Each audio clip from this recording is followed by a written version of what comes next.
They said she'd be bankrupt within a year, that she was nothing without his name, nothing without his money, nothing without him. 3 years later, she received an email. Due to seating limitations, we regret to inform you that you cannot attend this year's gala. Seating limitations. At an event held in a ballroom that seats 800 people, in a hotel his family owns, the same hotel where they got married 20 years ago. She could have cried, could have accepted it, could have proved him right. Instead, she wrote a check, $7 million, and became the event's title sponsor. What happened next? Well, let's just say Boston society will never forget the night Claire Morrison walked back into the Hartwell Hotel ballroom wearing $15,000 of pure vindication. This is the story of a woman who refused to disappear, and the ex-husband who learned you can't erase someone who's already rewritten the ending. The email arrived at exactly 9:15 in the morning. Claire knew because she heard the notification ping 3 times. Lock, unlock, lock. She sat in her glass-walled office on the 42nd floor, overlooking San Francisco Bay. The water was gray today, choppy with wind. Storm coming in from the Pacific. She could see the Golden Gate Bridge in the distance, half hidden by fog. Claire Morrison was 42 years old, auburn hair cut in a sharp bob, slate gray suit that cost $2,000, heels that added 3 inches to her 5'6" frame. She looked like money because she was money, but that morning, staring at her phone, she felt like the woman she used to be. Small, uncertain. Mrs. Gregory Hartwell. The email subject line read, regarding the Metropolitan Charity Gala. She opened it. Her coffee had gone cold in her hand. Bitter, like everything else connected to Boston. Dear Mrs. Hartwell, the email began. She hadn't been Mrs. Hartwell in 3 years, but Boston society moved slowly. Or maybe James Whitmore was just being kind. I'm writing to inform you that due to seating limitations and donor tier restructuring, we won't be able to accommodate your attendance at this year's gala. We appreciate your past support and hope you understand. Claire read it again, then a third time. The words didn't change. Seating limitations. The gala was held in the Hartwell Hotel ballroom, the hotel Gregory's family had owned for 70 years. The same ballroom where they'd held their wedding reception 20 years ago. The ballroom that seated 800 people comfortably. She set down her coffee. The mug made a sharp sound against the glass desk. The sound echoed in her chest. Her office door opened. Rebecca Mitchell walked in without knocking. That was their agreement. No knocking, no pretense. They'd built this company together from nothing. They didn't need formalities. Rebecca was 44. Sharp black pantsuit, dark hair pulled back tight, tablet in one hand, coffee in the other. She took one look at Claire's face and stopped. What happened? Rebecca asked. Claire forwarded the email without speaking. Rebecca set down her coffee, read the email once, then twice. Her eyebrows rose slowly, perfectly shaped eyebrows that probably cost $100 to maintain monthly. Everything about Rebecca was precise, sharp, intentional. He didn't, Rebecca said. He did. That petty little man. Rebecca's voice was flat, dangerous. After 3 years, after everything. He's still this threatened by you? Claire stood up, walked to the window. The city spread below her. San Francisco, 3,000 miles from Boston. 3,000 miles from the life she'd left behind. 3,000 miles that suddenly felt like nothing. It's just a gala, Claire said. She didn't believe it. Neither did Rebecca. It's not just a gala. It's the social event of the season in Boston. It's where he gets to play king. And he doesn't want you there to remind everyone that he's actually just a man who inherited his father's business. Claire pressed her forehead against the cool glass. Below, tiny cars moved through tiny streets. People living their tiny lives. None of them knew that Claire Morrison, CEO of Morrison Industries, was currently fighting the urge to throw her phone through a 42nd-story window. How much did we donate to the Children's Hospital Fund this year? Claire asked. Rebecca pulled up something on her tablet. $2.3 million. Wait, how much does it cost to be the title sponsor of the gala? Rebecca's fingers moved across the screen, then stopped. A slow smile spread across her face. The same smile she'd worn the day they'd landed their first Fortune 500 client. The same smile she'd worn when they'd made their first million. Dangerous and beautiful. $5 million, Rebecca said. But the sponsorship's already filled. Gregory's company holds it. Hartwell Development has been the title sponsor for 12 years. Everything has a price. Claire. Rebecca set down the tablet, crossed the office, stood next to her at the window. Are you sure? This will detonate. You know it will. Boston will talk about nothing else for months. The kids will hear about it. Gregory's family will lose their minds. Claire looked out at the bay. A cargo ship was making its way under the bridge, slow, steady, carrying containers full of things from somewhere else to here. Everything was always moving, always changing, even when it felt like standing still. 3 years ago, she'd signed divorce papers in this same office. The space had been different then, smaller, just a startup with 6 employees and a dream. Rebecca's savings and Claire's settlement money combined into something that might work or might fail spectacularly. Gregory had called her delusional. His lawyer had actually laughed during the asset division when Claire mentioned her business plan. You'll be bankrupt within a year, Gregory had said, loud enough for everyone in the courthouse to hear. You're nothing without the Hartwell name. You never were. She'd kept her maiden name on the company, Morrison Industries, not Hartwell Technologies, never Hartwell anything. I'm sure, Claire said. Make the call. Rebecca picked up her phone, scrolled through contacts, found James Whitmore, put it on speaker. The phone rang 4 times, then, Rebecca Mitchell, what a pleasant surprise. James Whitmore had coordinated Boston society events for 30 years. He knew where every body was buried, literally and figuratively. He'd coordinated Claire's wedding, her 10th anniversary party, the gala where Gregory had first introduced her to the board as his wife, his partner, his everything. James, Rebecca said, I'm calling about the Metropolitan Charity Gala. A pause. Oh, yes, I sent the email this morning. I'm so sorry, Rebecca. The decision wasn't mine. The committee felt that given the circumstances being that Gregory Hartwell is a controlling narcissist who can't handle his ex-wife's success. Another pause. Longer this time. That's not how I would phrase it. How would you phrase it? Rebecca, please, this puts me in a very difficult position. Claire took the phone. James, it's Claire Morrison. Claire, tell him. His voice warmed slightly. How are you? I've been better. Tell me something. Is Gregory current on his sponsorship fee? Silence. James? I really can't discuss. Is he current?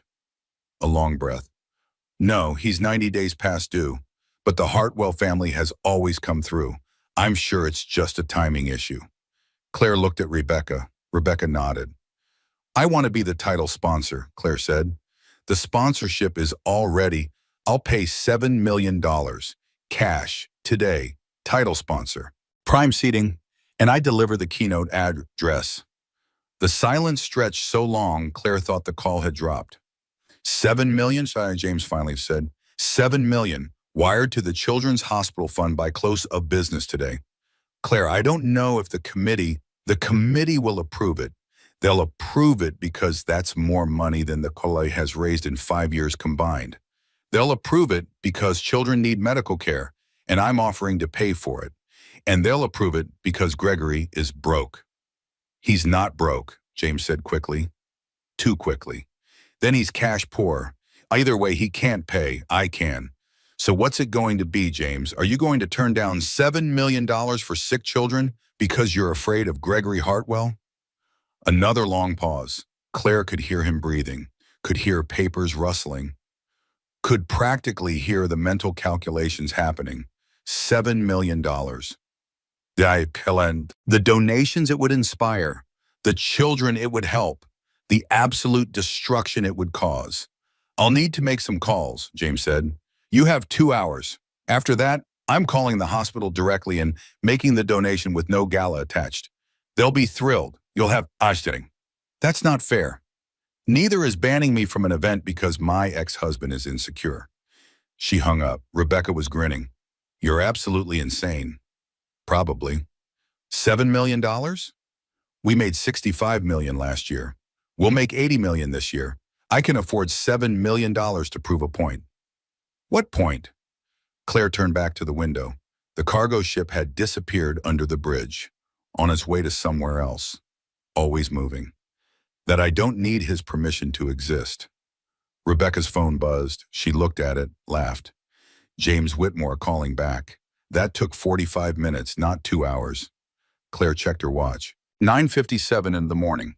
In 45 minutes, she'd just completely upended Boston Society's social calendar. Rebecca answered on speaker.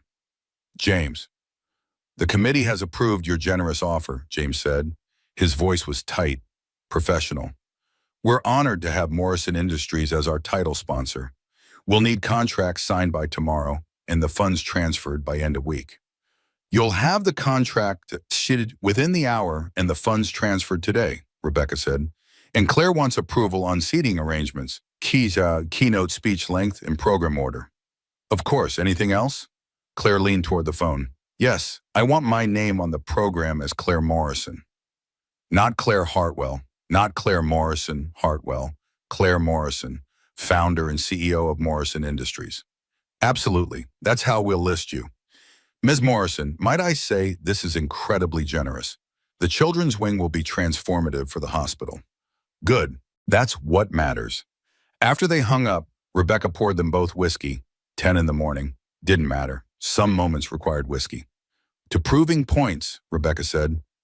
To $7 million statements, Claire replied. They drank. Claire's phone buzzed. A text from an unknown Boston number. I heard what you did. This is a mistake. You're making this personal when it doesn't need to be. She knew that typing style. Formal, careful, threatening without actually threatening. Gregory, she deleted it, poured another whiskey. But her hands were shaking. Lock, unlock, lock. 20 years earlier, Claire Morrison was 25 years old and thought she knew everything. She had her MBA from Wharton, a job offer from every consulting firm in Boston, and a confidence that came from being smart and young and certain the world was waiting for her to arrive. She chose Hartwell and Associates because of the name. Old money, old Boston. The kind of firm where partnerships were inherited and mahogany was required. Her first day, she wore a navy suit and pearl earrings. Conservative, professional, exactly what she thought they wanted. She arrived at 7:30 in the morning because arriving on time was arriving late. Gregory Hartwell arrived at 7:45. She noticed him immediately. Everyone noticed Gregory immediately. He was 28 years old and handsome in the way that old money makes men handsome. Good bones, good teeth, good posture.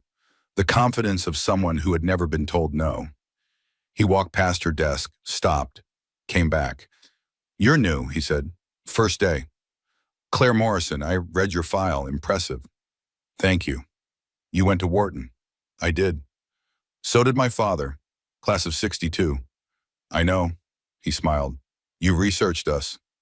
I research everyone. Smart. We should have coffee. I want to pick your brain about some projects we're working on. Coffee turned into lunch. Lunch turned into dinner. Dinner turned into the Union Oyster House on a Friday night, sitting in a booth that had been there since 1796, eating oysters and drinking wine and talking about everything. Gregory wanted to expand the family business. His father, Thomas Hartwell, still ran things like it was 1950, hotels and office buildings and nothing else. But Gregory saw potential. Waterfront development, luxury condos, boutique hotels in emerging neighborhoods. The city's changing, Gregory said. We need to change with it. Claire listened, but she also thought. And when Gregory paused, she suggested, gently, the right neighborhoods, the right architects, the right timing. You're brilliant, Gregory said. 2 months later, he kissed her outside her apartment. 6 months later, he proposed. 1 year later, they were married at St. Paul's Cathedral. 400 guests. Her mother cried. His mother, Eleanor Hartwell, smiled that tight smile that said temporary, but Claire didn't notice. She was wearing the Hartwell family veil, 70 years old, lace so delicate it was nearly transparent. Eleanor had worn it. Gregory's grandmother had worn it. Now Claire was wearing it, becoming one of them. Mrs. Gregory Hartwell. The name felt like an achievement. The first few years were good. Claire remembered them being good. She worked alongside Gregory, managing the hotel renovations while pregnant with Sophia, morning sickness in marble bathrooms, choosing light fixtures between contractions, making decisions that would shape the family business for decades. "You're amazing," Gregory would say. "I couldn't do this without you." She believed him. Sophia was born on a Tuesday in October. 7 pounds, 3 ounces. Perfect. They named her after Gregory's grandmother. Another way of becoming part of them. Another way of belonging. Eleanor came to the hospital, held the baby for exactly 4 minutes, said, "Well, at least she's healthy." Claire laughed it off. New mothers were supposed to laugh things off. 2 years later, Ethan was born. 9 pounds, 1 ounce. Big like his father. They named him after Claire's grandfather. Gregory's idea. A gesture. A bridge between families. Claire loved being a mother. Loved the weight of babies in her arms. Loved the way they smelled like milk and powder and possibility. But she also loved the work. Loved the business. Loved sitting in meetings and making presentations and seeing her ideas become buildings that would stand for generations. Except somewhere between Sophia's birth and Ethan's, something changed. Not suddenly, gradually. The way coastlines erode, the way marriages end. Her ideas at meetings became, "We should consider." Then, "I'll think about it." Then silence. The business dinners moved from restaurants where she was included to clubs where she wasn't. From Boston to New York to places she'd only see on credit card statements. "You're imagining things," Gregory said when she asked. "I'm not," she replied. "You're emotional. It's the hormones. 2 kids in 2 years. That's a lot." "Don't tell me I'm emotional." "I'm not. I'm just saying. You're tired. You're seeing things that aren't there." Gaslighting. She didn't know the word then. She'd learn it later. 3 years after the divorce, sitting in her therapist's office, finally understanding what had happened. But back then, she just thought she was wrong. Present day, Claire sat in her office. It was Tuesday afternoon, 3 days since she'd bought her way into the Gala. 3 days of non-stop texts from unknown Boston numbers. 3 days of calls from people she hadn't spoken to in years. Some congratulated her. Some cursed her. Most just wanted gossip. Rebecca walked in with a tablet. "The contract's signed, the money's transferred. You're officially the title sponsor of the Metropolitan Charity Gala. How's Gregory taking it?" According to Patricia Ashford's Instagram story, quote, "Gregory Hartwell is a generous man who graciously stepped aside to let others participate in charitable giving." End quote. Claire snorted. Graciously stepped aside. The comments are incredible. Half the people are praising him. The other half are asking why he'd step aside from his family's signature event. Any response? None yet, but his PR team is working overtime. 3 different articles have come out in the last 6 hours about Hartwell Development's charitable contributions over the years. Claire pulled up one of the articles, saw a photo of Gregory at last year's gala, smiling, handsome. Vanessa on his arm, blonde and young and wearing red. Vanessa Pierce, 29 years old. Said, former intern at Hartwell Development, former secretary, former mistress, current wife. The woman Gregory had been sleeping with for the last 3 years of their marriage. Claire zoomed in on Vanessa's face. She was pretty, young pretty, the kind of pretty that didn't require effort yet. Give it 10 years and she'd needed to work at it. Give it 20 and she'd be invisible, just like Claire had been. "What are you going to wear?" Rebecca asked. Claire closed the article. "Something expensive. Revenge dressing. I approve." "It's not revenge." "Then what is it?" Claire thought about this. The truth sat heavy in her chest. "Proof. Of what?" "That I existed.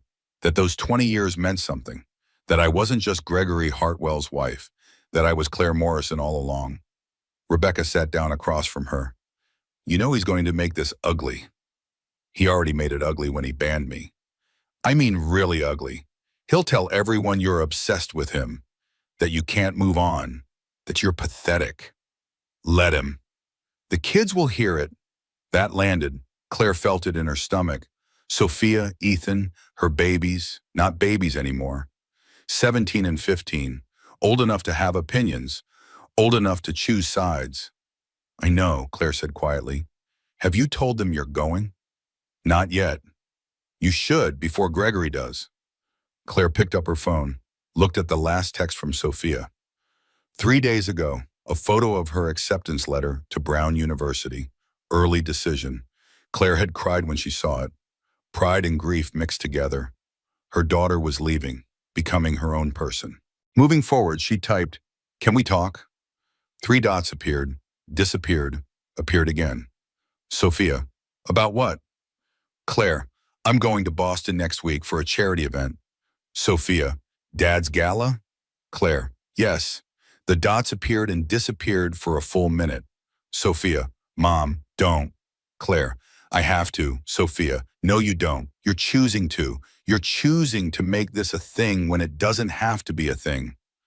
Claire, your father made it a thing when he banned me. Sophia, he didn't ban you, he just didn't invite you. There's a difference, Amon. Claire stared at the message, felt something crack in her chest, her own daughter. Defending him, making excuses, learning all the wrong lessons. Claire, there's no difference, and yes, I'm going. I'm the title sauce sponsor. I donated $7 million to children's healthcare. The dots appeared, disappeared, didn't come back. Rebecca watched from across the desk. How'd she take it? About as well as expected. And Ethan?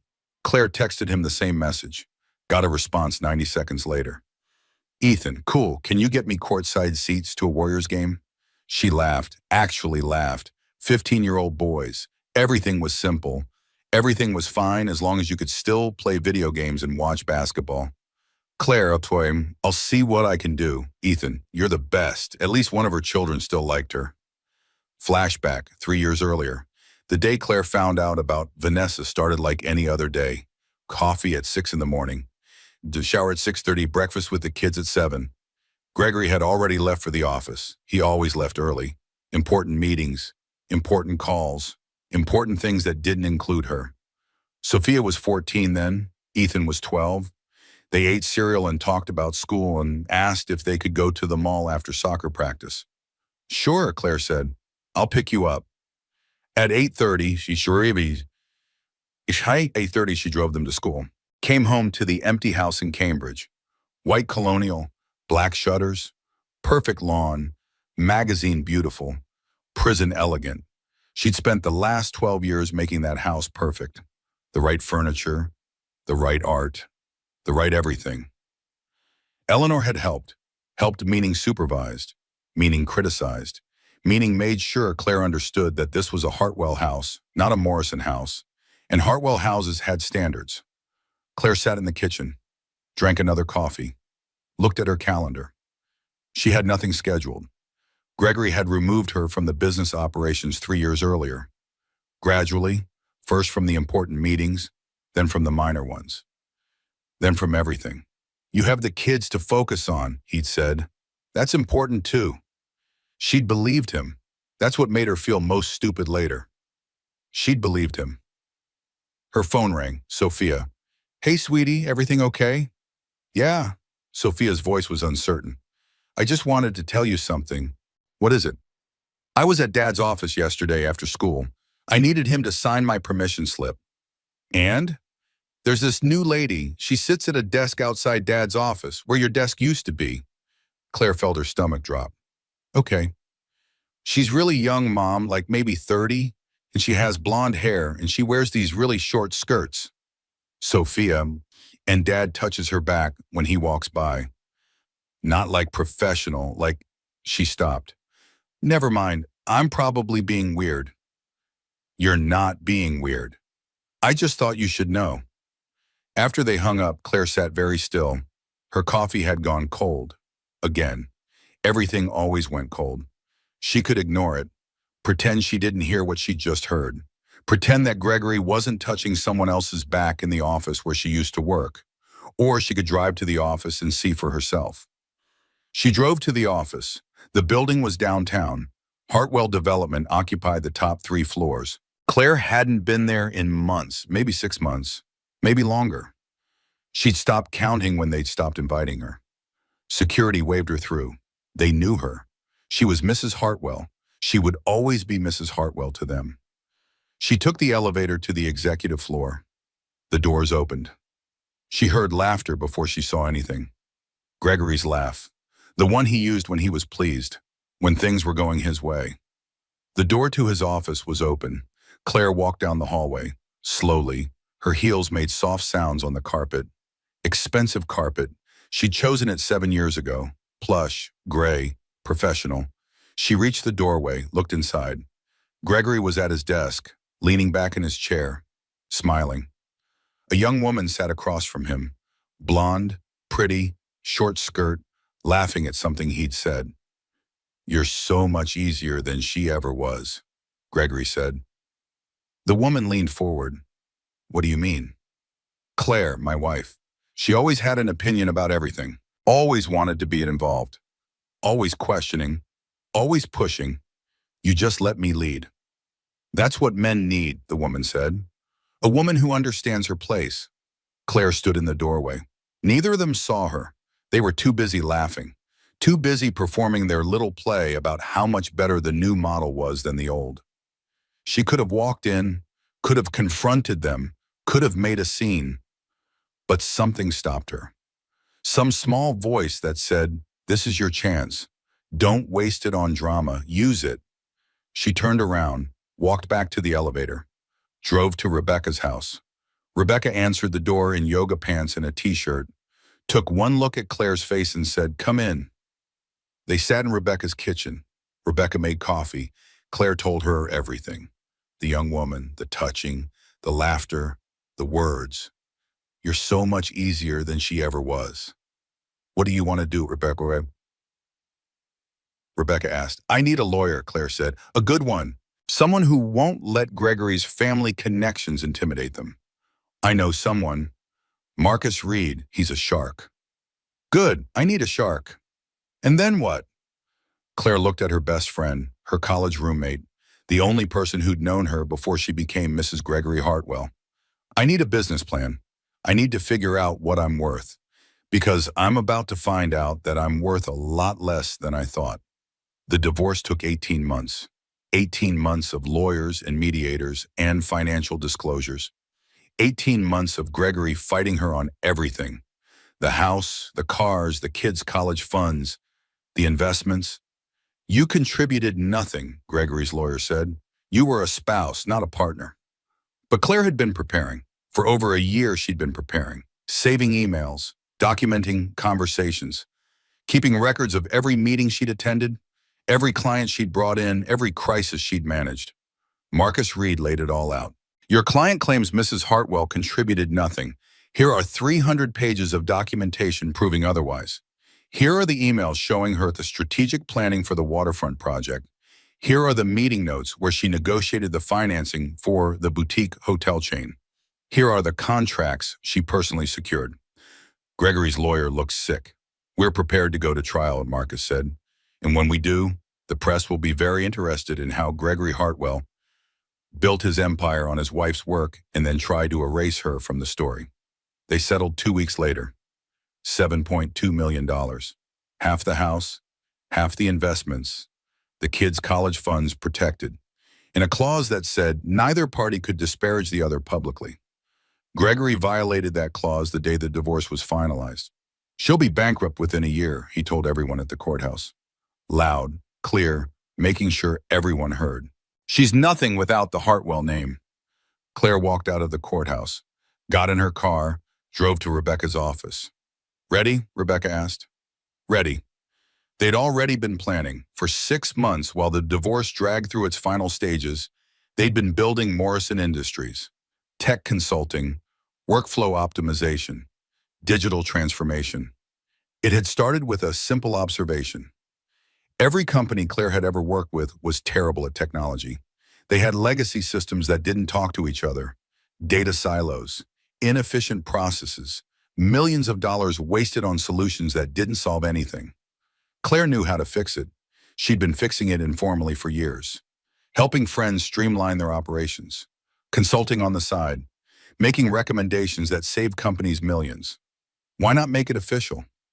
Rebecca had the connections. Her ex-husband worked in venture capital. She knew everyone, and everyone owed her favors. They started small. 3 clients in the first 3 months. Small companies, startups, people willing to take a chance on a new firm. Then one of those startups got acquired by Google for $200 million. The founders gave a press conference, thanked their team, thanked their investors, and thanked Morrison Industries for the operational infrastructure that made the acquisition possible. Everything changed overnight.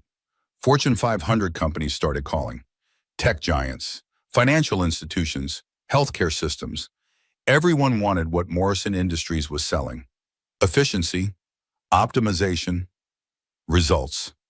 The first year, they made $2.1 million in revenue. The second year, $12 million. The third year, $40 million. This year, they were on track for $80 million. Claire Morrison was not bankrupt. She was thriving. And now she was going back to Boston to make sure everyone knew it. Present day. Claire sat in her office looking at the contract for the gala. Title sponsor, keynote speaker, prime seating. Her name on every program. Claire Morrison, not Hartwell, Morrison. Her phone buzzed. Another unknown Boston number. This is a mistake. You're going to regret this. She deleted it. Another buzz, different number. I always knew you were vindictive. This proves it. Deleted. Another, you're embarrassing yourself. Deleted. Rebecca walked in. The Boston mob is texting you, aren't they? How'd you know? Because they're texting me too. Patricia Ashford sent me a 10-paragraph essay about how you're destroying your children's relationship with their father. What did you say? I told her that Gregory destroyed his relationship with his children when he cheated on their mother for 3 years. Then I blocked her number. Claire laughed, actually laughed. You're my favorite person. I know. Now let's talk about the dress. And the dress? You're spending $7 million to prove a point. You need a dress that costs more than Gregory's car. What kind of car does he drive? A BMW 7 Series, about $90,000. Then I need a dress that costs $100,000. Rebecca pulled out her tablet, scrolled through something, stopped, smiled. I know exactly where to look. 3 hours later, they were on a video call with a personal shopper at Valentino. The dress arrived 2 days later, cream-colored, not white, oyster, the color of expensive things, fitted, elegant, powerful. Claire tried it on in her office, looked at herself in the floor-length mirror. That's not a dress, Rebecca said. That's a weapon. How much? $15,000. Perfect. Claire looked at herself again. 42 years old, strong, successful, still seeking approval from a man who didn't deserve it. She took off the dress, hung it carefully, went back to her desk. Her phone buzzed. Sophia, Mom, everyone's talking about this. Everyone, please don't go. Claire stared at the message, felt the weight of it. Her daughter, asking her to be small, asking her to disappear, asking her to prove Gregory right. She typed, I love you, but I have to do this. Sophia, why? Claire, because for 20 years I was invisible, and I refuse to be invisible anymore. No response. Claire set down her phone, poured herself another whiskey, looked out at San Francisco Bay. The cargo ships were still moving, always moving, never stopping just because someone wanted them to. Claire had always thought that being a good mother meant being selfless, meant putting your children first, meant sacrificing your needs for theirs. She'd been wrong. Being a good mother meant teaching your children how to be whole people, meant showing them that women didn't have to shrink, meant demonstrating that you could survive anything, even the destruction of everything you thought you were. But Sophia didn't see it that way. Sophia saw a mother who'd left, who'd moved across the country, who'd chosen her career over her family, who was now deliberately starting drama just to embarrass their father. The phone rang. Unknown number. Claire almost didn't answer, but something made her pick up. Hello? Mom? Sophia's voice was thick with tears. Can we talk, please? Of course, when? Now, I'm on my way to your hotel. Claire sat up. What hotel? The Four Seasons. I know you're flying on Thursday, Dad told me. He said you were staying there instead of with us. Sophie, I'm coming to San Francisco. I took the red eye. I'll be there in 2 hours. The line went dead. Then Claire looked at Rebecca, who'd been listening from the doorway. My daughter's on a plane. To talk you out of it? Probably. Are you going to let her? No, but I'm going to listen. 2 hours later, there was a knock on Claire's door.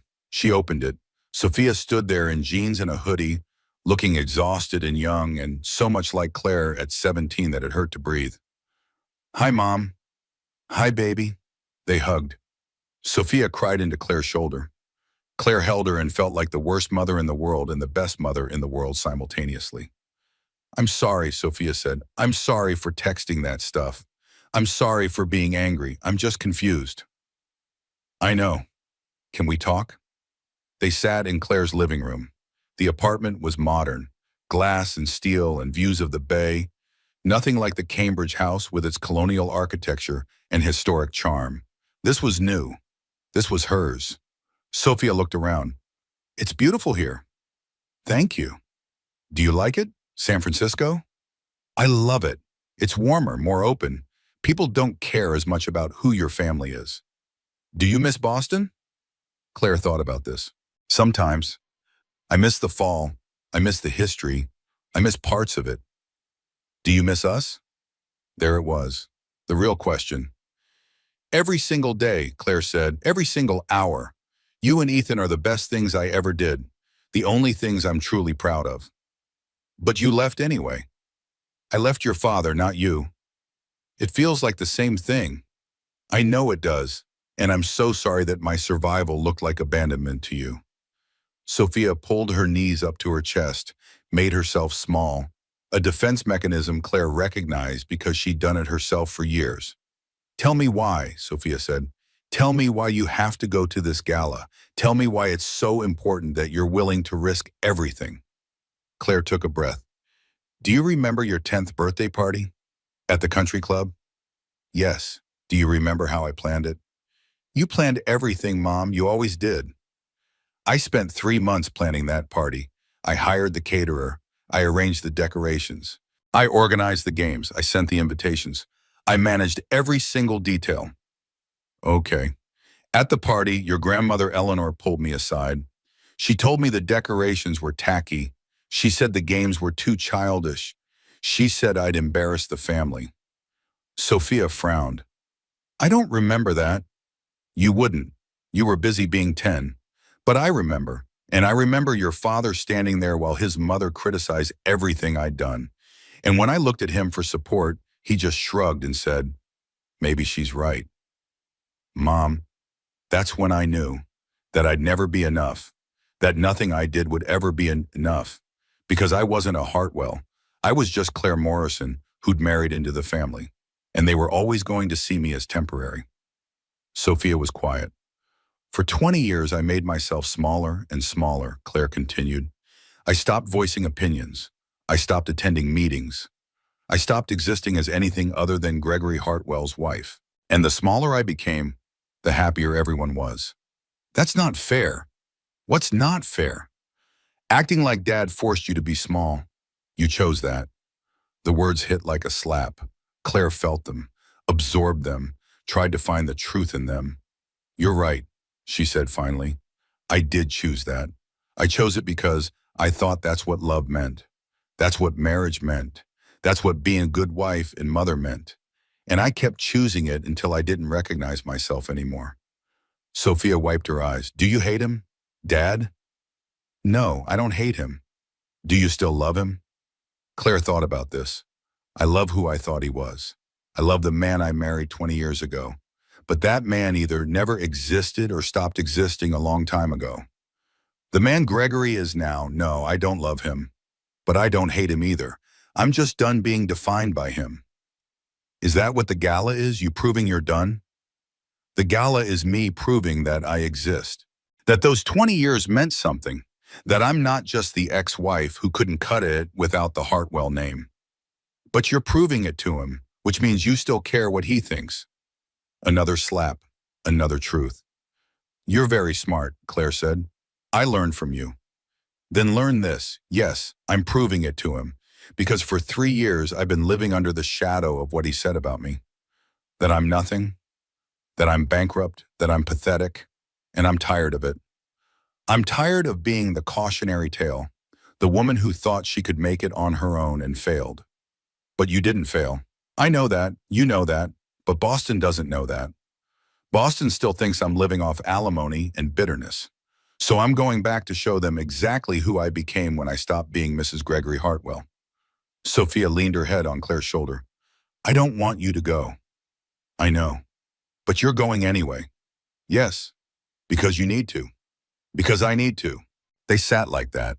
Mother and daughter, both strong, both stubborn, both trying to figure out what it meant to be a woman in a world that wanted them to be smaller. Dad's really upset, Sophia said quietly. Good. He says you're trying to humiliate him. I'm not. I'm just existing. And apparently that's threatening enough.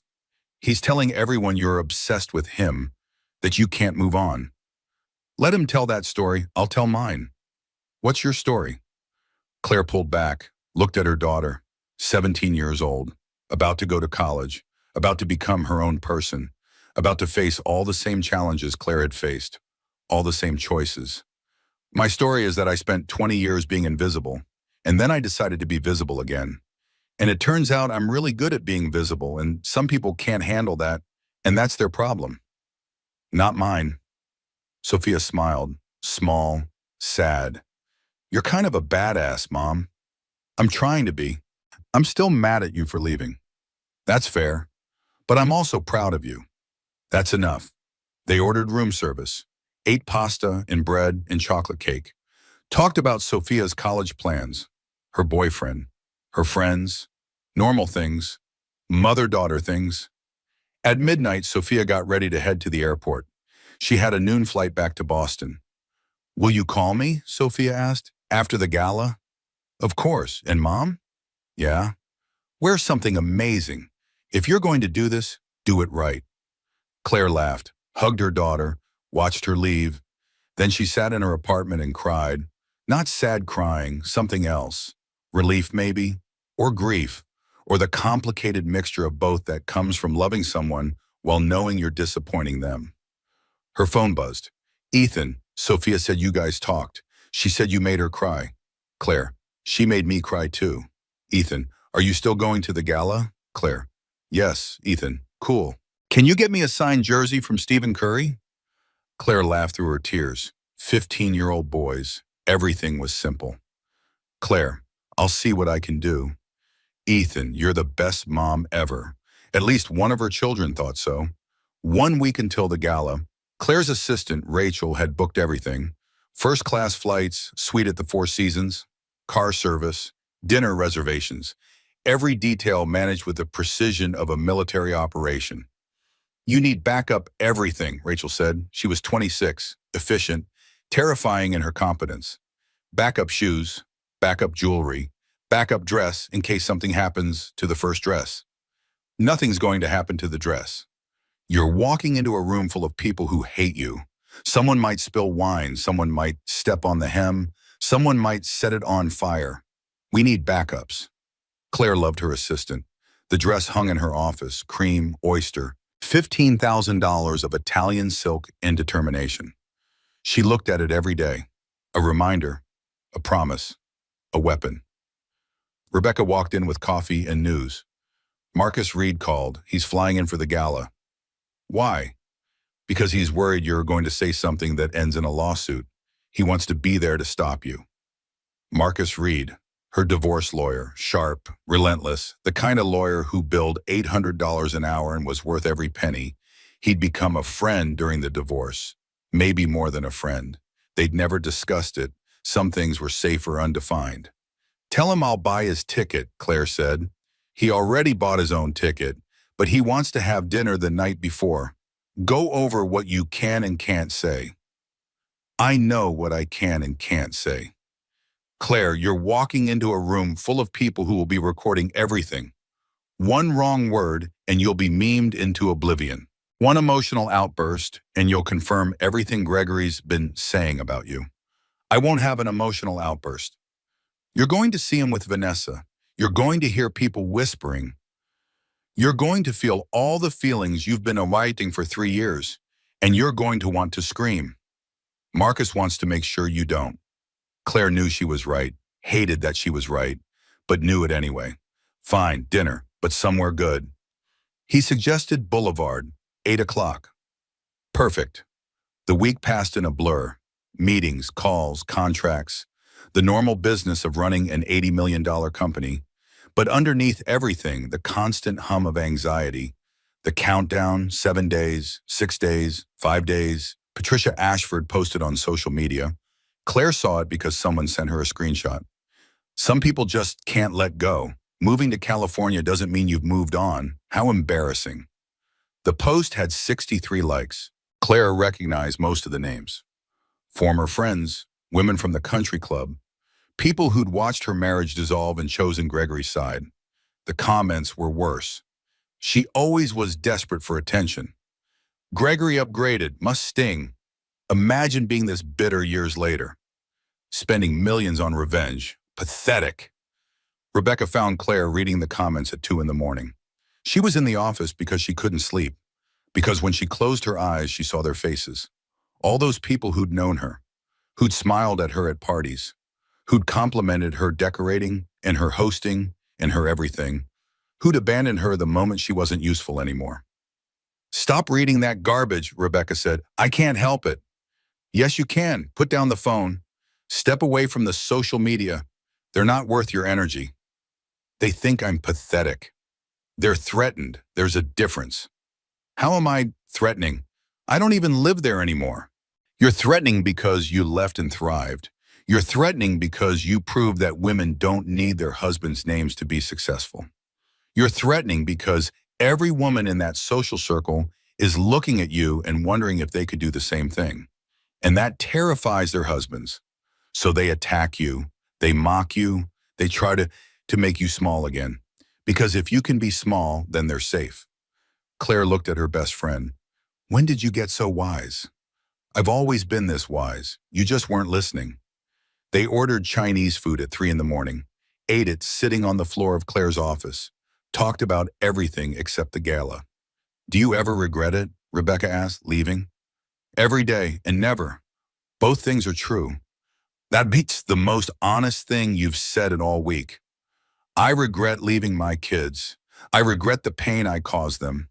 I regret that they had to choose between parents, but I don't regret saving myself. Does that make me selfish? It makes you human. Sophia thinks I'm choosing myself over them. You are choosing yourself, but you're also teaching them to choose themselves. Someday they'll understand. What if they don't? Then they don't, but you'll still be you, and you'll still be okay. Claire finished her lo mein, thought about the woman she'd been 3 years ago. Broken, lost, sitting in the same office, signing divorce papers, thinking her life was over. She'd been wrong. Her life hadn't ended. It had finally started. 4 days before the gala, the dress arrived for final alterations. A seamstress came to the office, pinned, adjusted, made it perfect. Claire stood on a platform in front of a mirror. The dress fit like it had been designed specifically for her body, because it had been. $15,000 bought perfection. You look powerful, the seamstress said. I feel powerful. Then my work is done. 3 days before the gala, Claire's phone rang. Unknown number. She almost didn't answer, but something made her pick up. Hello? Claire, it's Eleanor. Eleanor Hartwell, Gregory's mother, the woman who'd never thought Claire was good enough, the woman who'd criticized everything Claire had done for 20 years, the woman who'd smiled at the divorce announcement like she'd won a prize. Eleanor, this is a surprise. I'm calling to ask you not to attend the gala. Straight to the point. No pretense. That was Eleanor, efficient, direct, cold. I'm the title sponsor, Claire said. I'm attending. You're humiliating my son. Your son humiliated himself when he cheated on me for 3 years. That's not relevant. It's extremely relevant. Claire, please, I'm asking you, woman to woman, don't do this. Woman to woman, Eleanor, you never saw me as a woman. You saw me as an interloper. Someone who married your son for his name. Someone who needed to be controlled and managed and kept in her place. That's not true. It's completely true. And now that I've left and succeeded, you can't stand it. Because it proves that I never needed the Hartwell name. I never needed any of you. Silence on the other end of the line. I'll see you at the gala, Eleanor. Try to look pleased. Claire hung up. Her hands were shaking. Lock, unlock, lock. But she was smiling. 2 days before the gala, Claire went to the gym at midnight. Couldn't sleep, couldn't sit still, couldn't stop thinking about everything that was coming. She ran on the treadmill until her legs burned, until sweat soaked through her shirt, until the only thing she could think about was breathing. In, out, in, out. The rhythm of survival. A text came through on her watch. Marcus Reed, landed in SF. Dinner tomorrow night still on? Claire, yes, Boulevard at 8. Marcus, looking forward to it. Try not to overthrow any governments before I get there. Claire laughed, actually laughed, sweaty and exhausted and laughing in an empty gym at midnight. She was going to be okay. Whatever happened at the gala, she was going to be okay. Because she'd already survived the worst thing. She'd survived being erased. She'd survived being nothing. Everything else was just details. Boulevard Restaurant sat on the Embarcadero with views of the Bay Bridge. Expensive, beautiful. The kind of place where power brokers made deals over wine that cost more than most people's rent. Claire arrived at 7:55, early, always early. She wore black, simple, a dress that cost $3,000 and looked like it cost $300. The art of expensive simplicity. Marcus was already there, sitting at a corner table. He stood when he saw her. Tall, 48, silver at the temples. Divorced himself, they'd bonded over asset division and custody arrangements in the particular pain of watching something die slowly. He kissed her cheek. You look beautiful. You look tired. I am tired. I just flew cross-country to stop you from doing something stupid. I'm not doing anything stupid. You're walking into a room full of people who hate you, wearing an expensive dress and planning to give a speech. That's the definition of stupid. They sat, ordered wine. The waiter disappeared. Tell me the speech, Marcus said. I haven't written it yet. Claire, I know what I want to say. I just haven't put it on paper. Then tell me what you want to say. Claire took a sip of wine. I want to say that I don't need anyone's permission to exist, that I don't need to be invited to make a difference, that women don't have to disappear to make men comfortable. That's good, but you can't say it like that. Why not? Because it sounds angry, and if you sound angry, they win. They get to say you're bitter and unhinged and obsessed. You need to sound gracious, thankful, above it all. But I am angry. I know, but they can't know that. Claire hated this, hated the performance, hated that even in her victory, she had to be careful, controlled, acceptable. What should I say? She asked. Marcus pulled out a notepad, actually pulled out a physical notepad. He was the only person under 60 she knew who still used paper. You thank them for being there. You talk about the cause. You mention the children who will benefit. You say something about how you're honored to support such important work.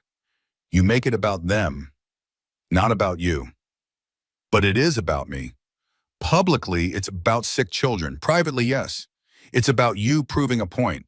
But the art of proving a point is making it look like you're not trying to prove anything. That's exhausting. Welcome to being a woman in a position of power.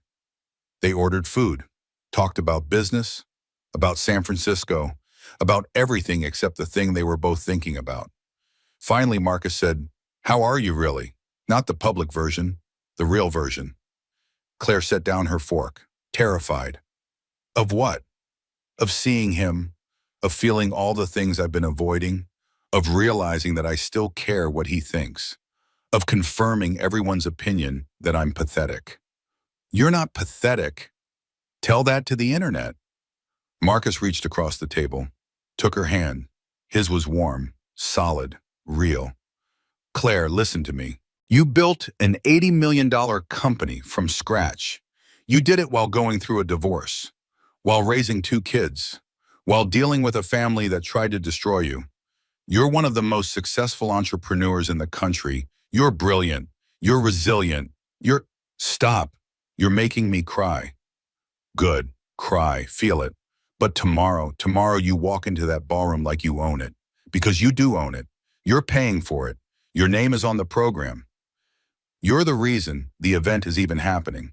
And if Gregory Hartwell can't handle that, that's his problem. Claire wiped her eyes. I'm glad you're here. Where else would I be? They finished dinner. Marcus walked her to her car. The night was warm. San Francisco warm, which meant 55 degrees and foggy. Claire, Marcus said, one more thing. Yeah? If you see him with Vanessa and you feel yourself spiraling, remember this. He didn't leave you. You left him. He didn't choose someone better. He chose someone easier. And there's a big difference. Easier how? Easier to control, easier to mold, easier to make invisible. He didn't upgrade. He downgraded to someone who wouldn't challenge him. And that's not about you. That's about him being too weak to handle an equal partner. Claire kissed him on the cheek. You're good at this. At what? Making people feel less broken. You're not broken, you never were. You were just with someone who needed you to think you were. The next morning, Claire flew to Boston. First class, Rebecca came with her. They drank champagne at 10 in the morning because when you're flying across the country to face your demons, you drink champagne. What's the first thing you're going to do when we land? Rebecca asked. Check into the hotel, hang up the dress, take a very long bath. Not go see the kids? I texted Sophia. She's busy with college prep stuff. Ethan has basketball. I'll see them at the gala. They're coming? Gregory's making them come. It's a family event. They always go. That's awkward. Everything about this is awkward. They landed at Logan at 6 in the evening, Boston time, 3-hour time difference. Claire's internal clock was confused. Her anxiety was not. A car met them at the airport, drove them to the Four Seasons. The hotel sat in the back bay, overlooking the public garden. Spring in Boston. The trees were blooming, dogwoods and magnolias. The swan boats were running. Families taking photos, tourists eating ice cream. Claire used to bring the kids here every spring, when they were small, when things were simple, when she still thought she could make the marriage work. The hotel suite was beautiful, floor-to-ceiling windows, king bed, separate living area, the kind of luxury that money bought, the kind of comfort that didn't actually comfort. Rebecca hung up the dress. Claire took that very long bath, sat in water so hot it hurt, thought about tomorrow, thought about everything. Her phone buzzed. Sophia, Dad wants to talk to you. He's asking me to give him your room number. Claire, tell him no. Sophia, Mom, please. He just wants to talk. Claire, if he wants to talk, he can call me. 10 minutes later, her phone rang. Unknown number. She knew that number. Had known it for 20 years. Hello, Gregory. Claire. His voice was tight, controlled, angry underneath. We need to talk. We're talking now. In person. I'm downstairs. What's your room number? No, you say. Excuse me? No, I'm not giving you my room number. If you want to talk, we can meet in the lobby tomorrow morning. 9 o'clock. Public, neutral. This is ridiculous. This is necessary. You're being paranoid. I'm being smart. 9 o'clock, tomorrow, lobby. Take it or leave it. She hung up. Her hands were shaking. Lock, unlock, lock. But she was smiling. Claire didn't sleep. She tried, put on pajamas, got into the enormous bed, closed her eyes. But her brain wouldn't stop. At midnight, she gave up. Ordered room service, French fries and a chocolate milkshake. The kind of food that made no sense but felt necessary. She ate the fries one at a time, dipped them in the milkshake like she used to do as a kid. Small comfort ritual.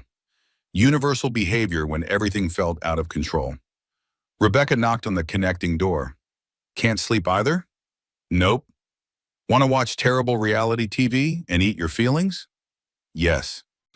They sat on Claire's couch, watched people compete for roses and love and validation from strangers. Ate ice cream straight from the container. Talked about nothing important. At 2 in the morning, Rebecca said, Are you okay? Really okay? Claire thought about this. No, but I will be. What's the worst case scenario? I walk into that ballroom and realize I still love him, that all of this was for nothing, that I'm exactly as pathetic as everyone thinks. In the best case, I walk into that ballroom and feel nothing and realize I'm free. What's most likely? Something in between. I'll feel complicated things. I'll wish they were simple. I'll get through it anyway. That's very mature of you. I'm 42. If I'm not mature right now, I never will be. They fell asleep on the couch. Woke up at 7 with the TV still on and their necks hurting. The morning light was golden. Beautiful. The kind of light that promised good things even when good things felt impossible. Claire took another bath, did her hair, put on makeup. Not too much, just enough. The art of looking effortless required tremendous effort. At 8:45, she went down to the lobby, wore jeans and a cashmere sweater, expensive casual, the kind of outfit that said, I didn't try, but also I'm rich. Gregory was already there, sitting in a leather chair by the window. He looked the same, 45. Handsome in that way wealth makes men handsome. Good bones, better posture, the confidence of someone who'd never had to rebuild from nothing. He stood when he saw her. Claire, Gregory. They didn't hug, didn't touch, stood 3 feet apart like strangers who used to know each other. You look good, he said. Thank you. San Francisco agrees with you. It does. Awkward silence. Two people who'd shared 20 years in a bed and children and now couldn't figure out how to have a conversation. Can we talk? Gregory asked. Somewhere private? We can talk here. This is fine. Claire, please, I'm not going to hurt you. I know, but I'm also not going to be alone with you. He looked annoyed. You're being ridiculous. I'm being careful. There's a difference, Ormais. He sat down. She sat across from him, a coffee table between them. Physical barrier, emotional barrier, everything barrier. Why are you doing this? Gregory asked. Doing what? You know what? The gala, the sponsorship, the whole performance. I'm supporting children's health care. You're trying to humiliate me. Not everything is about you, Gregory. This is. You're spending $7 million to prove a point. What point is that? That you're better than me, that you're successful, that you don't need me. Claire smiled. I don't need to prove any of those things. They're just true. His jaw tightened. She knew that tell. 20 years of marriage taught you someone's tells. Jaw tightening meant he was furious but trying to hide it. The kids are upset, he said. I know, I've talked to them. Sophia's crying every night. That's between me and Sophia. Ethan asked me why his parents can't just get along. And what did you tell him? I told him you are making things difficult. Claire felt the anger rise, hot, sharp, real. I'm making things difficult? You banned me from an event. You've spent 3 years telling everyone I'm bankrupt and pathetic. You've turned our friends against me, and I'm making things difficult? Keep your voice down. Don't tell me what to do. You're making a scene. I'm having a conversation. If it's uncomfortable for you, that's your problem. Gregory leaned forward. What do you want, Claire? What will it take for you to drop this whole thing? Drop it? Cancel the sponsorship. Don't come tonight. Let this go. Why would I do that? I'll pay you, whatever the amount is, 8 million, 10 million. Name your price. Claire stared at him. You think this is about money? Isn't it? No, it's about respect. It's about acknowledgement. It's about the fact that you spent 20 years erasing me and I'm done being erased. I never erased you. You told everyone I contributed nothing. You said I was just a housewife. You acted like the business we built together was all you. It was my family's business. That I helped expand, that I helped grow, that I gave 20 years of ideas and work and late nights to, but sure, it was all you. You're rewriting history. I'm telling the truth. Finally. They sat in silence. The lobby moved around them. Tourists, business people, lives happening while theirs stood still. I loved you, Gregory said quietly. I know you don't believe that now, but I did. I loved you. You loved the version of me that didn't challenge you. The version that made you look good. The version that stayed small so you could feel big. That's not fair. None of this is fair, but that doesn't make it less true. What happened to us? He asked. Claire thought about this. We happened. Real us, not the fantasy. And you couldn't handle real me, so you found someone easier.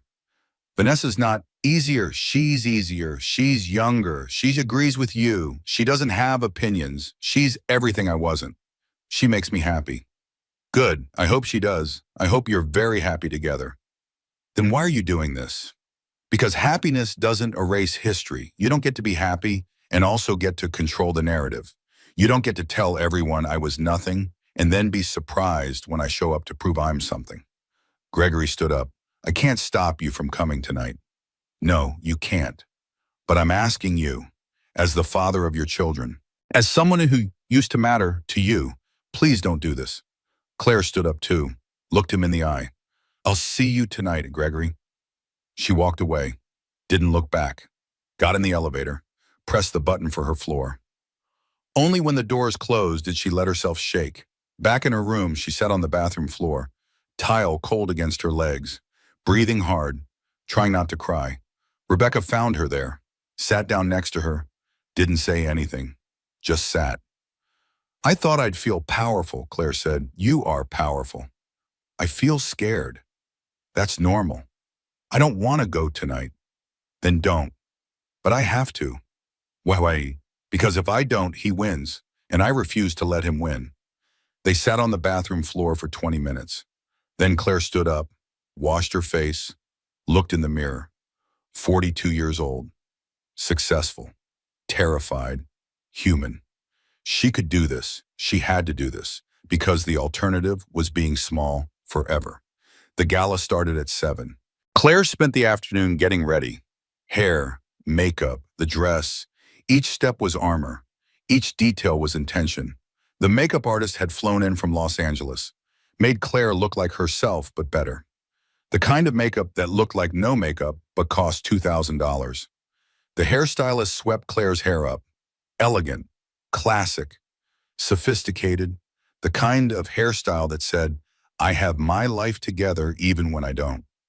At 5:30, Claire put on the dress. Cream, oyster, $15,000. It fit perfectly because perfection was the point. Rebecca whistled. You look like vengeance. I look like justice. Vengeance, justice. Same thing when you were wearing Valentino. Marcus arrived at 6. He wore a tux, looked good, looked like someone who could protect her from her own emotions. Ready? He asked. No, but we're going anyway.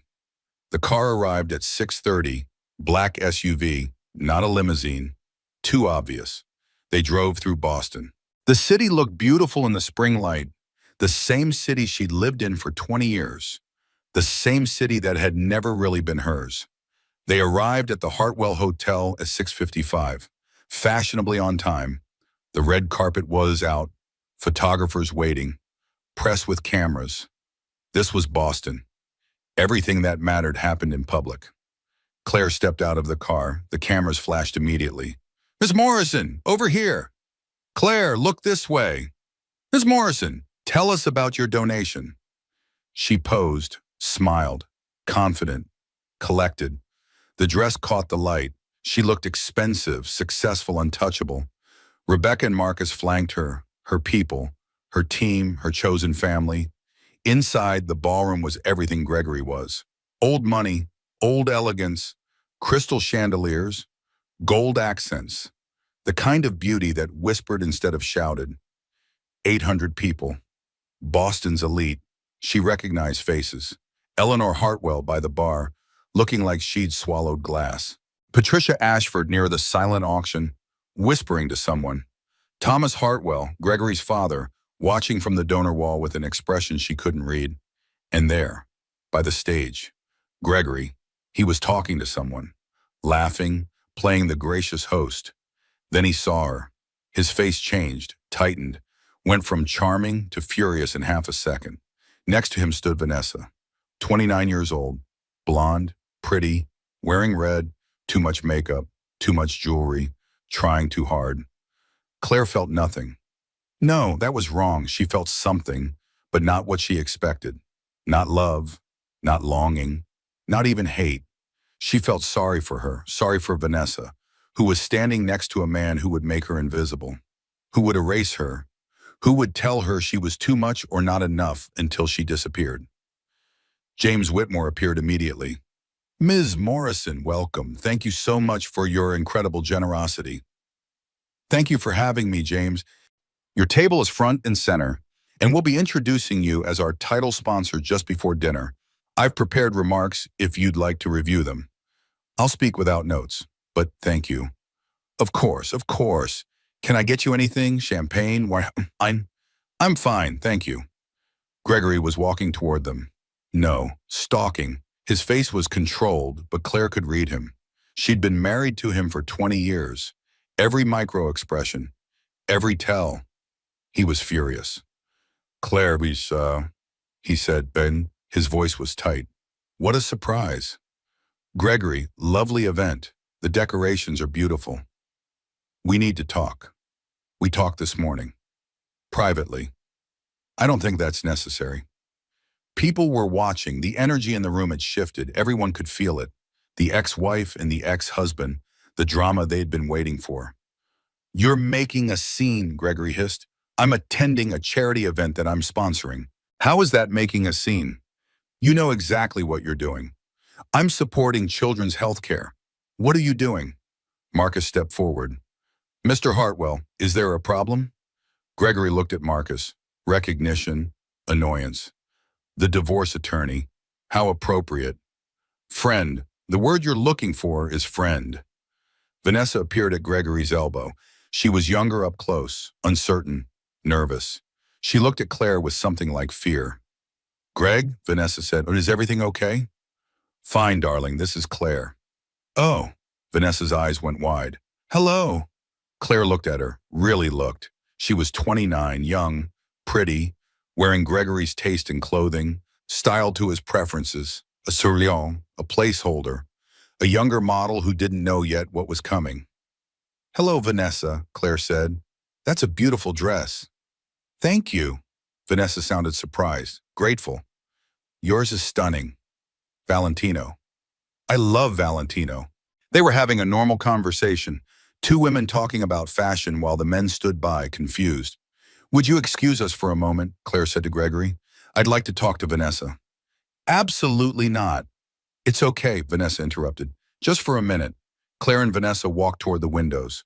Away from the crowd, Rebecca and Marcus stayed back watching, ready to intervene if necessary. They stood by the windows overlooking Boston Harbor. The water was dark, lights from buildings reflected on the surface. Beautiful. Cold. You didn't have to be nice to me, Vanessa said quietly. Why wouldn't I be? Because I'm, the other woman. Vanessa flinched. Yes. Claire looked at her. How long have you been together? 4 years. We got married last year. Do you love him? Yes, very much. Good. I hope he treats you well. He does. He's wonderful. She trailed off. Claire waited. He's everything I dreamed about, Vanessa continued. He's successful and handsome, and he chose me. Me over someone like you. Someone like me? Smart, accomplished, beautiful. I always wondered why he'd leave someone like you for someone like me. Because I challenged him, Claire said. And you don't. Vanessa's face changed. Confusion, recognition, defense. That's not. How long before he started criticizing you? Claire asked. The way you dress, the way you talk, your opinions. He doesn't. Not yet, but he will. He'll start slowly. A comment about your friends, a suggestion about your makeup, a joke about your intelligence, and you'll laugh it off because you love him, because you're grateful he chose you, because you think that's what love is. Why are you telling me this? Because no one warned me, and I spent 20 years being erased, and I won't watch another woman go through that without at least trying to warn her. Gregory says you are bitter. Gregory says a lot of things. Most of them are designed to control the narrative, to make sure you never question him, to keep you grateful and small and eager to please. I should go back. Of course. But Vanessa, When he tells you you're too sensitive or you're imagining things or you're overreacting, trust yourself. You're not crazy. He's just very good at making people feel crazy. Vanessa walked away quickly. Gregory met her halfway. They spoke. He looked at Claire. His expression was murder. Good. Let him be angry. She was done caring about his feelings. Dinner was served. Claire's table was prime placement. Rebecca, Marcus, and 5 local hospital executives who were thrilled to meet the woman who just donated $7 million. Dr. Catherine Williams sat to Claire's right. She was 48, competent, warm, the kind of doctor you'd trust with your life. Thank you, Dr. Williams said. Truly, this donation will transform what we can do for children. The new wing will allow us to treat twice as many patients. We'll be able to hire more specialists. We'll be able to... She stopped, smiled. I'm rambling, but this means everything. I'm glad, Claire said, and she meant it. $7 million. She'd spent it to prove a point, but children would benefit. Both things were true. Gregory's table was opposite. He kept looking over. Vanessa looked uncomfortable. Eleanor looked furious. Thomas looked old. The dinner conversation flowed. Claire was good at this, always had been, charming, engaged, asking the right questions. She'd spent her whole life performing at events like this. But now it wasn't performance. She was genuinely interested. Dr. Williams told her about the children they'd save, the lives they'd change, the futures they'd protect. After dessert, James Whitmore took the stage, thanked everyone for attending, announced the total raised. $4.2 million in addition to the sponsorships, nearly $12 million total for children's healthcare. And now, James said, I'd like to introduce our title sponsor. She's a remarkable woman who embodies the spirit of giving back. 3 years ago, she founded Morrison Industries, a tech consulting firm that has revolutionized how major companies approach digital transformation. Under her leadership, Morrison Industries has grown from a startup to an industry leader with over $80 million in annual revenue. Claire's eyebrows rose slightly. $80 million, their final Q4 numbers. She hadn't realized James had access to those figures. Please welcome to the stage, Claire Morrison. The applause was genuine, surprised but genuine. Claire stood. The dress caught the light. She walked to the stage, confident, steady, powerful. She looked out at 800 faces. Some she knew, most she didn't. Gregory sat very still. Eleanor looked furious. Patricia Ashford was whispering to someone, probably calculating how much social capital she'd lost by attacking Claire publicly. Claire adjusted the microphone, smiled, began. Good evening. Thank you all for being here tonight, and thank you to James and the committee for this opportunity to support such important work. Standard opening, expected, safe. I almost didn't come tonight. That got attention. People leaned forward. Gregory's jaw tightened. 3 weeks ago, I received an email explaining that due to seating limitations, I couldn't attend this gala. The gala held in a ballroom that seats 800 people, in a hotel I used to know very well. The room went silent, completely silent. You could hear people breathing. I could have been hurt. I could have been angry. Instead, I wrote a check, $7 million to make sure children receive the medical care they need regardless of their family's ability to pay. Applause. But Claire wasn't finished. She held up a hand. Silence returned. I'm sharing this story not to embarrass anyone, but to make a point. We don't always get invited to the table. Sometimes we're deliberately excluded. Sometimes we're told we're not enough, or we're too much, or we don't belong. She paused, looked directly at Gregory. But here's what I've learned in the last 3 years. You don't need an invitation to make a difference. You don't need permission to use your resources for good. You don't need to be included to be powerful. Her voice was steady, clear, not angry, just true. This gala will raise over $12 million for children's healthcare tonight. That's what matters. Not who got invited, not who got excluded, not whose name is on the sponsorship wall. The only thing that matters is that children will receive treatment they desperately need. She paused again, let the words sink in. So thank you all for your generosity. Thank you for choosing to make a difference. And remember, you don't need anyone's permission to do good in the world. You just need the courage to write the check. The applause was thunderous. People stood. Not everyone. Eleanor Hartwell stayed seated. Patricia Ashford looked confused. But Dr. Williams was standing. Rebecca was standing. Marcus was standing. And slowly, reluctantly, Gregory stood too. Because everyone was watching. Because not standing would confirm everything Claire just said. Claire left the stage. Didn't look back. Didn't need to. Her hands weren't shaking. For the first time in 3 years, standing in front of Gregory, in a room full of people who'd watched her be erased, she was completely steady. She'd done it. Not revenge. Something better. Dignity. The rest of the gala passed in a blur. People approached Claire. Some congratulated her. Some apologized. Patricia Ashford actually cried. "I'm so sorry," Patricia whispered. "I should have said something when he started treating you that way. We all saw it. We just didn't want to get involved." "I understand," Claire said. And she did. Complicity was easier than courage. Silence was safer than speaking up. "You're so brave," Patricia said. "I'm not brave. I'm just done being invisible." A young woman approached. Claire didn't recognize her at first. Then she did. Amanda Harrison. She'd been at Claire and Gregory's wedding. Her father was on the board of Hartwell Development.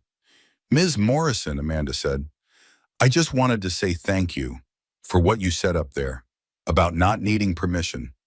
I'm leaving my husband. We've been married 6 years and I've disappeared completely. Your speech made me realize I don't have to stay disappeared." Claire felt something crack in her chest. "You don't. You really don't. Can I ask you something?" "Of course. Does it get easier leaving?" Claire thought about this. "No, but it gets different. The hard parts change, the pain changes. And eventually you realize that being yourself, even if it's hard, is better than being someone else, even if it's easy." Amanda hugged her. Claire hugged back. 2 women, 2 stories, same struggle. Gregory didn't approach her. Vanessa did, though, just before Claire was planning to leave. "Miss Morrison?" Vanessa's voice was quiet, uncertain. "Please, call me Claire. Claire, can I talk to you just for a minute?" They walked to a quiet corner, away from the crowd, away from the performance. "Thank you," Vanessa said, "for what you said earlier about the criticism and the control." "You're welcome. I need to tell you something. Gregory and I had a fight last night. After he found out you were coming, he was so angry and he said things about you, about me, about how I'm not smart enough to understand business, about how I should just focus on looking pretty and supporting him." Claire felt that familiar anger, hot, sharp, protective. "And then tonight," Vanessa continued, "watching you up there, so confident and successful and whole, I realized something. That's not what he wants. He doesn't want a partner. He wants an accessory. What are you going to do?" "I don't know, but I know I can't keep disappearing. I'm 29. I have my whole life ahead of me, and I don't want to spend it being small." "Good. Don't." "Was it hard, leaving him?" "It was the hardest thing I've ever done, and the best thing I've ever done. Both things are true." Vanessa smiled. "Tired. Thank you for warning me, for caring enough to trepidate." After Vanessa walked away, Rebecca appeared with 2 glasses of champagne. "That was beautiful." "What was?" "You just saved that woman years of pain." "Maybe, or maybe she'll stay anyway. People usually do. But you gave her the option. You showed her there's another way. That's all you can do." They drank their champagne, watched the gala wind down, watched Gregory play the gracious host, watched Eleanor hold court, watched Boston society do what it always did: perform, perfect, pretend. At 10:30, Claire was ready to leave. Exhausted, emotionally wrung out, done. Marcus appeared with her coat. "Car's waiting." "Thank you." They walked through the lobby, out the front door. The night air was cold. Spring in Boston was deceptive. Warm during the day, freezing at night. The car pulled up. Claire got in. Rebecca and Marcus followed. "How do you feel?" Marcus asked. Claire thought about this, looked out the window at Boston, the city lights, the historic buildings, the place that had been her home for 20 years. "Empty," she said finally. "Empty?" I thought I'd feel triumphant, vindicated, satisfied. Instead, I just feel done. Done is good, Rebecca said. Good. Well, it means you can finally move on, really move on, not just geographically, emotionally. The car drove through the city, past Beacon Hill, past the Common, past all the places Claire used to know. I don't miss it, she said. I thought I would, but I don't. What don't you miss? Marcus asked. Any of it. The city, the society, the performance. I thought it was home, but it was just a stage and I was just playing a role. They drove back to the Four Seasons, went up to Claire's suite, ordered room service, sat on the floor like they were in college, eating French fries and talking about everything. At midnight, Claire's phone rang. Sophia.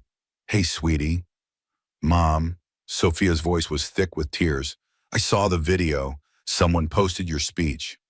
And it has 500,000 views. What? Your speech. It's viral. Everyone's sharing it. Everyone's talking about it. Claire felt something twist in her stomach. What are they saying? Good things, Mom. They're saying you're brave. They're saying you're inspiring. They're saying you're a badass. Sophia, I was wrong. I told you not to go. I told you it was embarrassing. But I was wrong. You weren't trying to embarrass Dad. You were just existing. And apparently that's threatening enough. Sophie, I'm proud of you, Mom. I didn't understand before why you had to leave, why you had to start over, but I get it now. You weren't running away. You were running toward yourself. Claire cried, actually cried, relief and grief and pride all mixed together. I love you, Claire said. I love you too. And Mom? Yeah. Next time you want to spend $7 million to prove a point, maybe give me a heads up. They laughed, both of them, mother and daughter, finding their way back to each other. After they hung up, Claire sat with Rebecca and Marcus, exhausted, emotional. But okay. Check Twitter, Rebecca said. Claire checked. Her speech was everywhere. People were quoting it, analyzing it, sharing their own stories of being excluded and finding their power anyway. One tweet had 50,000 likes. Claire Morrison just gave every woman permission to take up space, to not shrink, to not disappear. This is what power looks like. Another. Gregory Hartwell tried to erase his ex-wife from his event. She showed up as the title sponsor and reminded everyone exactly who built his empire. Chef's kiss. Another, y'all, this woman donated $7 million just to prove she doesn't need an invitation to matter. That's the most expensive power move I've ever seen, and I'm here for it. Claire closed the app. This is surreal. This is justice, Rebecca said. This is better than justice, Marcus added. This is vindication. They stayed up until 3 in the morning, talking, laughing, processing. Finally, Rebecca and Marcus went to their rooms. Claire sat alone. She looked out at Boston. The city was quiet now, sleeping, dreaming, moving on. She thought about Gregory, about Vanessa, about Eleanor and Patricia and everyone who'd watched her be erased and said nothing. She didn't hate them. She just didn't need them anymore. And that felt like freedom. Sunday morning, Claire woke up at 8. Her flight back to San Francisco wasn't until 2. She had time. She took a shower, made coffee, looked at her phone, more messages, more emails, more responses to her speech. One caught her attention, from Vanessa. Claire, I'm leaving him. I filed for divorce this morning. Thank you for showing me I could. Claire stared at the message, felt something settle in her chest. Not quite peace, not quite satisfaction, something else. She'd helped someone. That mattered more than revenge ever could. Rebecca knocked on the connecting door. Ready for breakfast? Almost. They went downstairs. The restaurant was busy. Families, tourists, people living their lives. They got a table by the window, overlooking the public garden. The swan boats were already running. Claire ordered pancakes. Rebecca got eggs Benedict. They ate slowly, talked about work, about the future, about everything except last night. Finally, Rebecca said, "What now?" "What do you mean?" "You did the thing. You proved the point. You showed up. You spoke your truth. What happens next?" Claire thought about this. "I go home. I run my company. I live my life." "That's it?" That's everything. No more grand gestures? No more grand gestures, just existing, loudly, unapologetically. They finished breakfast, went back upstairs to pack. Claire folded the Valentino dress carefully, put it back in its box. A souvenir, a reminder, a weapon she wouldn't need again. At 11, there was a knock on her door. Claire opened it. Ethan stood there with his basketball and his backpack. "Ethan, what are you doing here?" "Came to say goodbye. Dad said you're flying out today." "I am. Come in." He came in, looked around the suite, whistled. "This is fancy." "It's nice." "You look tired." I am tired. But like good tired, not sad tired." Claire smiled. Her 15-year-old son, simple, direct, wise in ways he didn't realize. "Yeah, good tired. Can I ask you something?" Ethan said. "Of course." "Why'd you really come back? Was it just to mess with Dad?" "No, it was to prove something to myself." "Did you prove it?" "I think so." "Good, because you're kind of awesome, Mom, and I don't want you to forget that." Claire hugged him. Her baby. Not a baby anymore. Almost a man. Almost gone. "I love you," she said. "Love you too. Now can you really get me that Warriors jersey?" She laughed. "I'll see what I can do." After Ethan left, Claire finished packing. One last look around the suite. One last moment in Boston. Then she was ready. The car arrived at noon. Rebecca and Marcus came with her to the airport. They went through security together. Found her gate, sat and waited. "Thank you," Claire said, "both of you, for being here, for supporting me, for not letting me do this alone." "Where else would we be?" Rebecca said.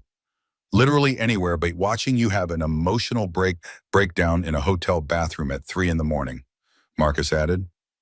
They laughed, all of them, the laughter of people who'd survived something together. Claire's phone buzzed. Unknown number, but she recognized it now, Gregory.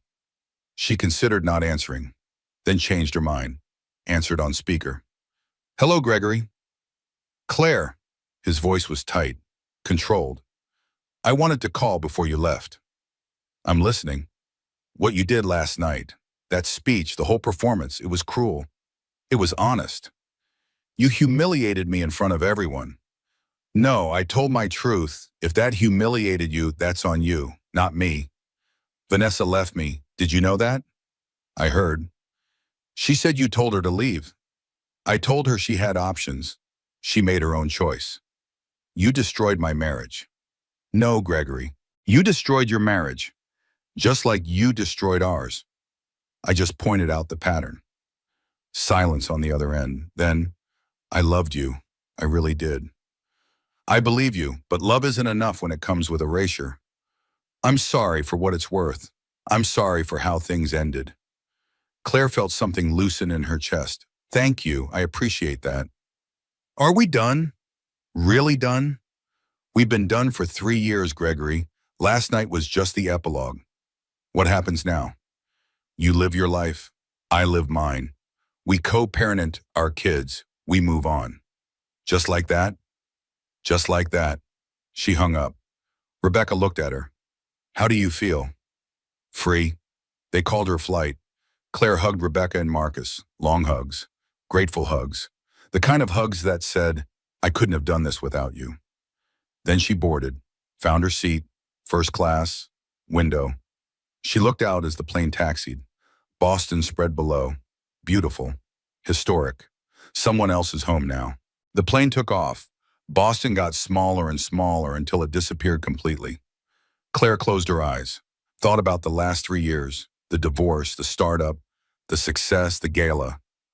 All of it. She'd survived. More than survived. She'd thrived. And now she was free. Really free. Not just geographically, emotionally, spiritually, completely. The plane leveled out. The flight attendant brought champagne. Claire accepted as it raised the glass to her reflection in the window. "To Claire Morrison," she said quietly, "CEO, philanthropist, woman who refused to disappear." She drank. 5 hours later, the plane landed in San Francisco. Claire got off, collected her luggage, walked through the airport. A driver met her, took her home. to her apartment with its views of the bay, to her city, to her life. She unpacked, hung up the dress, put away her things, made tea, stood at the window. The sun was setting, golden light over the water. Beautiful, warm, hers. Her phone buzzed. Rebecca, did you see the news? What news? Morrison Industries just got approached by 3 Fortune 100 companies. They all want to work with us. Said your speech convinced them we're the real deal. Claire laughed. Are you serious? Dead serious. We're going to need to hire more people, expand the office, maybe open a Boston location. Absolutely not. Kidding, but seriously, your speech just made us at least $20 million. So maybe revenge is profitable after all. It wasn't revenge. I know, but the universe rewards audacity, and you were very audacious. After they hung up, Claire sat on her couch, thought about everything, about who she'd been, who she was becoming. Her phone buzzed again, unknown number, but this time not Boston. Hello? Ms. Morrison, this is Sarah Chen from the Women's Leadership Foundation. We'd love to have you speak at our annual conference. Your message about not needing permission to be powerful really resonated with our members. I'd be honored. They scheduled it. A keynote speech in September. 10,000 women, Claire Morrison telling her story, encouraging others to tell theirs. More calls came, more opportunities, more invitations to speak, to share, to inspire. Claire said yes to some, no to others, chose carefully, intentionally, the way she chose everything now. At 8 that night, she made dinner, simple pasta, glass of wine, sat on her balcony overlooking the bay. She thought about Gregory, hoped he was okay, hoped he'd learn from this, doubted he would, but hoped anyway. She thought about Vanessa, hoped she'd find herself, hoped she'd be brave, hoped she'd build something beautiful from the ruins.